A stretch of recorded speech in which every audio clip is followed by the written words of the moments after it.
खुलुमबाय दिनै 28 मार्च 2023 आं सिबिरानि ब्रह्म नोंथांमोनखौ SB Bodo News चेनेलाव बयखौबो बरायबाय। नोंथाङा दासिमबो SB Bodo News चेनेलखौ साबस्क्राइब खालामाखैबा सानफ्रोमबो फुंनि समाव सानसेयारि खौरांखौ मोननो थाखाय SB Bodo News चेनेलखौ साबस्क्राइब खालामनानै लानो हागोन लोगोसे बेल आइकनखौबो क्लिक खालामनो हागोन जाहाथे खौरां फोसावनाय लोगो लोगोनो गिबिसिन खौराङा नोंथांनाव सौहैयो। आसा खालामो नोंथाङा खौरांखौ मोजां मोनगोन आरो खौरांखौ जोबजासे खोनासंगोन होननानैबो आसा खालामनाय थाबाय। दानिया नोंथाङा खौरांखौ खोनासंलांदो। नलबारिनि मुखुसियाव गिख्रंथाव लामानि जाब्रथायनि उनाव सिलिंखार जादों गंसे नखरा। बिसि आरो फिसाया जायगायावनो जिउ खहा जादों। खालि 8 बोसोर बैसोनि उन्दै गथ'सायाल' बे बुहुमाव थालांदों। फोरमायथिनाय बादिब्ला थैनाय फिसायनि मुङा सन्जय शर्मा आरो बिसिनि मुङा मानसी शर्मा। सन्जय शर्मा, मानसी शर्मा आरो बिथांमोननि 8 बोसोर बैसोनि फिसाज्ला गासै साथामा गारिजों न' फारसे फैगासिनो दंमोन।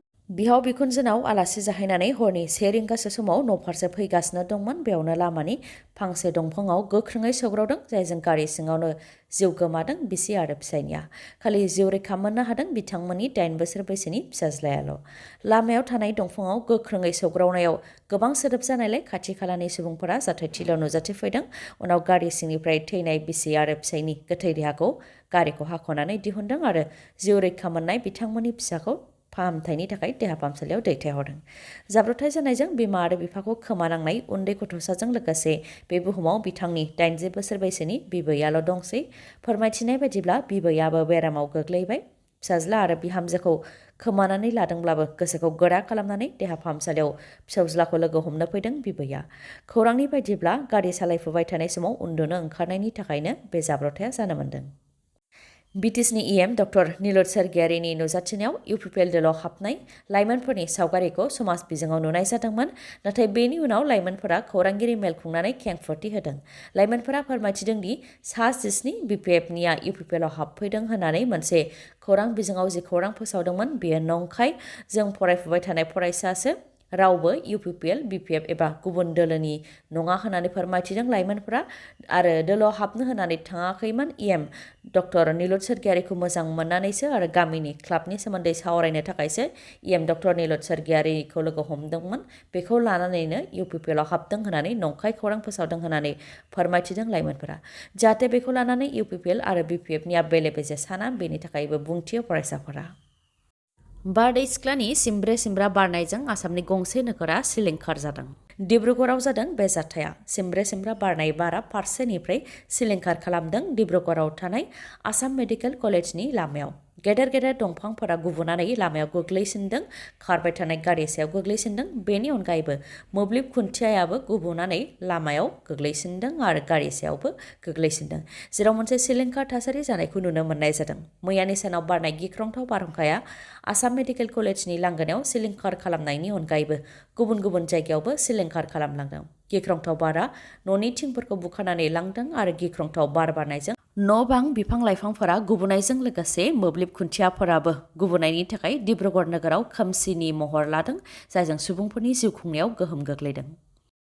BPF दोलोआ खालि बर'नि खोथाल' सानो, नाथाय UPPLआ गासै हारि माहारिखौ लानानै जौगानायनि खामानि मावगासिनो दं होननानै फोरमायथिदों MLA गबिन्द बसुमतारिया। बिथाङा फोरमायथिदों दि BPF दोलोआ खालि बर'नि खोथाल' सिन्था खालामो, जेराव बियाब दाफामनायनि सायाव रिपर्ट लानो थाखाय गुबुन गुबुन राजखान्थि हान्जाखौ भारतनि बिसायख'थि आय'गआ हांख्रायहरदोंमोन, जेराव BPFनिफ्राय खालि बर'फोराल' थांदोंमोन, जेराव गुबुन हारिनिफ्राय सासेबो गैयामोन। नाथाय UPPLनिफ्राय गरखा, सान्थालि, आदिबासि, बेंगलि आरो असमिया गुबुन गुबुन हारिनि थान्दै हान्जाया थांदों। बेजोंनो फोरमान जायो UPPL दोलोआ गासै हारि माहारिखौ लानानै खामानिखौ मावगासिनो दं आरो BPFआ खालि बर'निल' सानो होननानै बुंथियो गबिन्द बसुमतारिया। बेनि अनगायैबो गबिन्द बसुमतारि बिथाङा बुंथिबावोदि हाग्रामा महिलारिया रायजो राजाफोरखौ थगायनानै माबोरै गाद्दियाव आरो गोहोआव फैफिननो हायो बेखौसो सानदों, बेनि अनगा जेबो नङा। हाग्रामा महिलारिया सिगांबो आलादा रायजो लुबैयाखैमोन आरो दाबो लुबैया। रायजो राजानि मेगनाव हाद्रि बाला सारनानै गाद्दि दखल खालामनो हायो नामा? बिथांनि बे सिमां फोरमायनायनि अनगायै जेबो नङा होननानै बुंथियो गबिन्द बसुमतारिया। लोगोसे बिथाङा फोरमायथिबावोदि एबसु आरो NDFBनि मोनब्रै हान्जाया जयै जि गोरोबथा खालामदों बिनि खामानिफ्रा मावफुंजाजोबोबानो आलादा रायजोनि बिथाया गोगोम जागोन आरो इयुन जोलैया बेनि सायाव बिथा खालामनानैनो आलादा रायजोनि थाखाय पार्लियामेन्टारि प्रसेसनि गेजेरजों नांनो हागोन होननानै फोरमायथियो। BTCनि मोन 30 SC रिजार्भनि मादाव मोन 9आल' SC रिजार्भ थागोन जुदि BTCनि ट्राइबेल जेरै बर', गार', राभाफोर जायफोर ख्रिस्टान बिथांमोननि ST लिस्टखौ दानानै होयोब्ला आरो ख्रिस्टान माइनरिटि महरैल' थानो होयोबा होननानै बुंथियो गर्जन मुसाहारिया। कंग्रेस दोलोनि दैदेनगिरि गर्जन मुसाहारि बिथाङा फोरमायथिदों दि आसामनि गासैबो ट्राइबेलफोर जायफोर ख्रिस्टान बिथांमोननि STखौ दाननानै माइनरिटि ख्रिस्टान महरैल' दोननो थाखाय RSSआ नाजादों। जायफोरा बाथौ धोरोमनिफ्राय ख्रिस्टान धोरोमाव थांबाय बिथांमोना ख्रिस्टान माइनरिटिनि खाबुखौ लागासिनो दं आरो गुबुन फारसेथिं ट्राइबेलनि खाबुखौबो लागासिनो दं। बेनिखायनो ख्रिस्टान माइनरिटिफोरनि STखौ दाननानै होनो थाखाय RSSआ नाजादों। जायखौ लानानै गुवाहाटीयावबो 1 लाखनि गोबां सुबुंफोरखौ लानानै सुबुं गौमा हाबाफारि लादोंमोन आरो बेयाव ख्रिस्टान माइनरिटिफोरनि STखौ बोखारनो थाखाय दाबि दैखांदों होननानै फोरमायथियो आरो बेयाव जोंनिनो माखासे बर' आरो ट्राइबेलनि दैदेनगिरिफोरानो RSSनि दैदेननायाव खामानिखौ मावगासिनो दं होननानैबो फोरमायथियो गर्जन मुसाहारिया। क'क्राझार गभर्नमेन्ट कलेजनि बारग' प्रिन्सिपाल डक्टर बिनय ब्रह्म जाय RSSनिफ्राय एफिलिएसन मोननाय जनजाति धर्म संस्कृति सुरक्षा मन्चनि बुंथिगिरि बिथाङाबो RSSजों जयैनो खामानिखौ मावदों नाथाय बिटिआरआव गासैबो ख्रिस्टियानफोरनि STखौ बोखारोब्ला बिटिआरनि पलिटिकेल जिअग्राफिकेल शेपआ मा जागोन बेनि सायाव माब्लाबा सानफेरदों नामा होननानै सोंथि खालामो गर्जन मुसाहारिया। लोगोसे बिथाङा फोरमायथिबावदों दि BTCनि मोन 40 बियाबनि मादाव मोन 30आनो STफोरनि थाखाय रिजार्भ।